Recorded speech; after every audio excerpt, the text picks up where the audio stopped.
সরকারি খরচে বিরোধ শেষ, সবার আগে বাংলাদেশ প্রতিপাদ্যকে সামনে রেখে রাজশাহীতে র্যালির মাধ্যমে জাতীয় আইনগত সহায়তা দিবসের সূচনা হয়। জেলা ও দায়রা জজ আদালত চত্বর থেকে বর্ণাঢ্য শোভাযাত্রা বের হয়, পরে আলোচনা সভা অনুষ্ঠিত হয়। বগুড়ায় ফেস্টুন ও পায়রা উড়িয়ে দিবসের উদ্বোধন করেন সিনিয়র জেলা ও দায়রা জজ শাহজাহান কবির। পরে একটি শোভাযাত্রা বিভিন্ন সড়ক প্রদক্ষিণ করে। টাঙ্গাইলে জেলা ও দায়রা জজ আদালতের সামনে থেকে বর্ণাঢ্য র্যালি বের হয়, পরে সেখানে আয়োজন করা হয় আলোচনা সভার। গাজীপুর জেলা লিগ্যাল এইড কমিটির আয়োজনে গাজীপুরের দিবসের র্যালি ও আলোচনা সভা হয়েছে।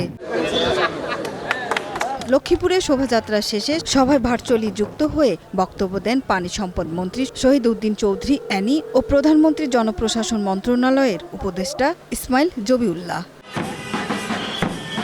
নারায়ণগঞ্জ জেলা ও দায়রা জজ আদালত প্রাঙ্গণ থেকে একটি বর্ণাঢ্য র্যালি বের করা হয়। পরে আদালত চত্বরে কয়েকটি বিভিন্ন আইনগত সেবা প্রদানকারী স্টল উদ্বোধন করা হয়। এতে বক্তব্য দেন সিনিয়র জেলা ও দায়রা জজ আবু শামীম আজাদ এবং জেলা প্রশাসক রায়হান কবির। কোর্টের দরজা পর্যন্ত সবাইকে পৌঁছার একটা অধিকার দেওয়া দরকার।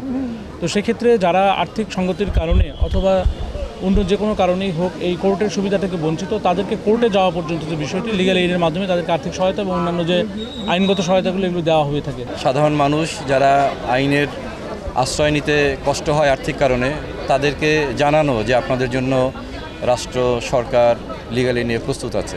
এছাড়া সাতক্ষীরা, নাটোর, ঝিনাইদহ, চাঁদপুর, খাগড়াছড়ি সহ দেশের নানা জেলায় পালন হয়েছে আইনগত সহায়তা দিবস। সুরাইয়া অনু, গ্রিন নিউজ ডেস্ক।